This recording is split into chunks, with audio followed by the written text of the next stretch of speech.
రాత్రి భవన్లు తినగా మిగిలించిన డబ్బులు ఎక్కడ దాచిపెట్టుకుంటే మనకు సేఫ్టీ ఉంటుంది, ఎవరికి ఇస్తే సేఫ్టీ ఉంటుంది? బ్యాంక్స్ మేలా, ప్రైవేట్ వ్యక్తులకు ఇస్తే మేలా? జనరల్ గా ఈ యొక్క ప్రైవేట్ వ్యక్తులు ఏమంటే అత్యధిక ఆశ చెల్లిస్తారు, వడ్డీ రేటు చెల్లిస్తారు. మనకు తెలుసు బ్యాంకులో డిపాజిట్ చేసుకుంటే 3 లాభాలు ఉన్నాయి. ముఖ్యంగా మొట్టమొదటి వచ్చేసి సేఫ్టీ. అదే మనం ప్రైవేట్ వ్యక్తికి ఇచ్చినామనుకో, ఈ రోజు మీ ఊళ్ళో పోయి 1 లక్ష రూపాయలు మీ ఊళ్ళో రెడ్డి కానీ పెద్ద మనిషి కానీ అన్న నా దగ్గర 1 లక్ష రూపాయలు ఉన్నాయి తీసుకో వడ్డీకి అంటే సంతోషంగా తీసుకుంటాడు. 6 నెలల తర్వాత కానీ 3 నెలల తర్వాత కానీ పోయి అన్న నాకు డబ్బులు కావాలి అర్జెంట్ ఉందంటే అరే నిన్న వచ్చిందే బాగుండే కదా, నిన్న నా కొడుకు పంపించిన హైదరాబాద్ అంటాడు. ఆయన దగ్గర డబ్బులు ఉన్నా కూడా ఇవ్వడు. సో బ్యాంక్ లో వేసుకుంటే సేఫ్టీ. తర్వాత ఒకటి సేఫ్టీ ఏడాది ఉంటుంది బ్యాంక్ లో. ఈ బ్యాంక్స్ అన్ని కూడా రిజర్వ్ బ్యాంక్ ఆఫ్ ఇండియా వాళ్ళ ఆధీనంలో వాళ్ళ సూపర్విజన్ లో పనిచేస్తుంటాయి. తర్వాత సెంట్రల్ గవర్నమెంట్ కూడా ఆధీనం ఉంటుంది. తర్వాత మనం బ్యాంక్ లో డిపాజిట్ చేస్తే ఇందాక సార్ చెప్పారు DICGC deposit insurance and credit guarantee corporation వాళ్ళు ప్రతి ఒక్క వ్యక్తికి 5 లక్షల వరకు మనకు గ్యారంటీ ఉంటుంది.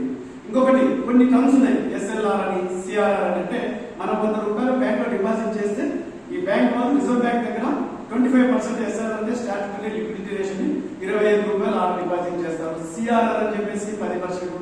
సో మన డబ్బులకు రిజర్వ్ బ్యాంక్ హామీ ఉంటుంది, ఇన్సూరెన్స్ ఉంటుంది, సెంట్రల్ గవర్నమెంట్ కూడా మనకి సపోర్ట్ ఉంటుంది. సో అది మనకు సేఫ్టీ. రెండోది వచ్చేసి ఇంటరెస్ట్. మనం బ్యాంక్ లో డిపాజిట్ చేస్తే వడ్డీ కొంత తక్కువనే ఉంటుంది, కానీ చక్ర వడ్డీ అని వస్తుంది. వడ్డీకి వడ్డీ పడుతుంది, బ్యాంక్ లో చక్ర వడ్డీ వస్తుంది. అది చాలా ఇంపార్టెంట్. మనకు బయట చక్ర వడ్డీ రాదు, కానీ బ్యాంక్ లో డిపాజిట్ చేసుకుంటే సపోజ్ 9% అని అనుకో, మనకు 5 నెలల తర్వాత అది 11% వస్తుంది అనమాట. వడ్డీ మీద వడ్డీ పడి అది వస్తుంది. తర్వాత మూడోది వచ్చేసి లిక్విడిటీ అంటారు. లిక్విడిటీ అంటే ఎప్పుడు కావాలంటే అప్పుడు తీసుకోవచ్చు. ఇందాక చెప్పాను కదా, మన ఊళ్ళో పెద్ద మనిషికి ఇచ్చాము, 6 నెలల తర్వాత పోతే ఇవ్వండి.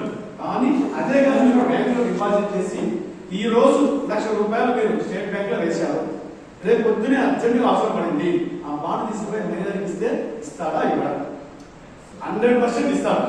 సో బ్యాంక్ లో వేసుకుంటే మనకు లిక్విడిటీ అంటే ఎప్పుడు కావాలంటే అప్పుడు తీసుకోవచ్చు.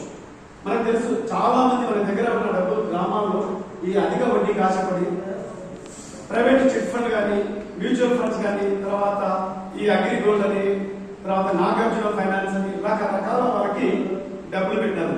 ముఖ్యంగా ఈ మోసపోవడానికి కారణం ఏమంటే అధిక వడ్డీ రేటు ఇచ్చినారు.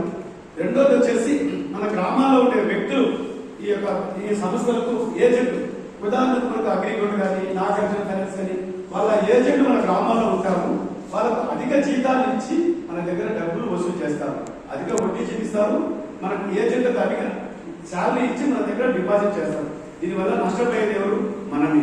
కానీ అగ్రిగోల్డ్ అనే సంస్థ నష్టపోయి బోర్డు తిప్పేస్తే కోట్ల రూపాయలు మొత్తం ఎత్తిపోయినాయి. చాలా మంది ఏజెంట్లు మన బంధుమిత్రులే డబ్బులు కట్టలేక సూసైడ్ చేస్తున్నారు, డిపాజిట్ చేసిన వాళ్ళు కూడా చనిపోయినారు. సో ఎప్పుడైనా కానీ మనం చేయాల్సింది బ్యాంకులు కానీ, తర్వాత పోస్ట్ ఆఫీస్ కానీ, గవర్నమెంట్ సంస్థలు LIC కానీ, యూనిట్ ట్రస్ట్ ఆఫ్ ఇండియా కానీ, పోస్ట్ ఆఫీస్ కానీ, బ్యాంక్స్ రకరకాలు ఉన్నాయి. గ్రామీణ bank, state bank, Canara bank, ఏదైనా సరే ప్రభుత్వ రంగ సంస్థలో మనం డిపాజిట్ చేసుకోవాలి. దీని గురించి ఒక చిన్న మ్యాజిక్ చేసి చూపిస్తాం, కొంచెం అట్రాక్షన్ వస్తుంది. బాబు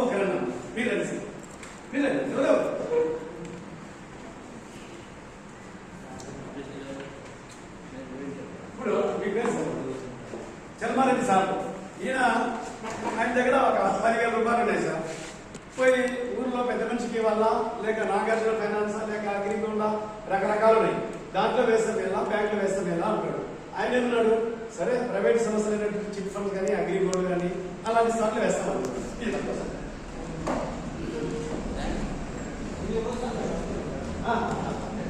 సార్ ఇది నా పేరు KR లక్ష్మణ్ సార్.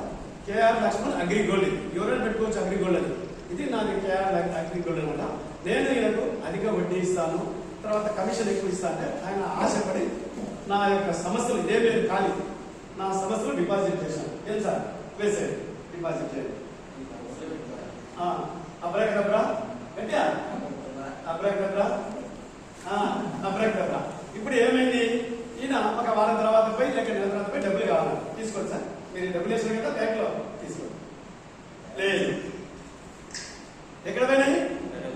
ఎక్కడ పోలేదు సార్. ఇక్కడ వేసిన డబ్బులు అగ్రిగోల్డ్లో చేసేటివి ఆయన ఓనర్కి పోయినాయి. విజయవాడలో రకరకాల కూర్చోండి సార్ రిసార్ట్స్ డిపాజిట్ చేసుకున్నాడు. ఇది నా అగ్రిగోల్డ్ సంస్థ. ఈ డబ్బులు ఎక్కడ పోలేదు, నా జోబులోకి వచ్చినాయి సార్. ఇదిగోండి ఇక్కడ వేసే డబ్బులు నా సొంతమైనవి.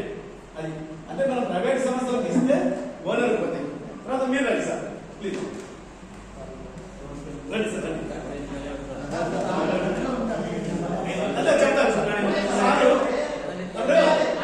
మీరు అగ్రిగోల్డ్ డబ్బులు అంటారు. ఎక్కడ పోయి ఓనర్ దగ్గర పోయి నా దగ్గరకు వచ్చాడు. సారు ఆలోచించాడు, అదే ప్రైవేట్ వాళ్ళకి ఇస్తే కష్టము, తర్వాత ఎవరికి ఇచ్చినా నష్టపోతామని చెప్పేసి సార్ ముందు ఆలోచనతో బ్యాంక్ లో వేశాడు సార్. ఇది బ్యాంక్, ఇది స్టేట్ బ్యాంక్. చూపించి వేయండి సార్. డిపాజిట్ బ్యాంక్ లో అదే కేరళ బ్యాంక్ కానీ.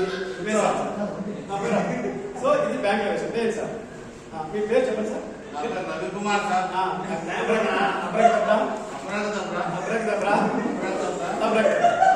తీయండి సార్.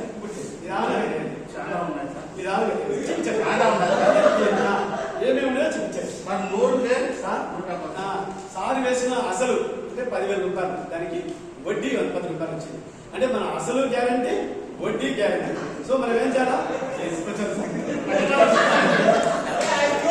ఇవి కాదవి సార్ ఇచ్చినట్టువే. మనం బ్యాంక్ లో వేసుకుంటే సార్ ఇచ్చినట్టు గ్యారంటీ ఉంటుంది, తర్వాత సేఫ్టీ ఉంటుంది, వడ్డీ కూడా వస్తుంది. ఇది మనం గ్రామాల్లో కానీ మన వాళ్ళకి తెలియజేయాలని శ్రద్ధగా మీ అందరికీ ధన్యవాదాలు.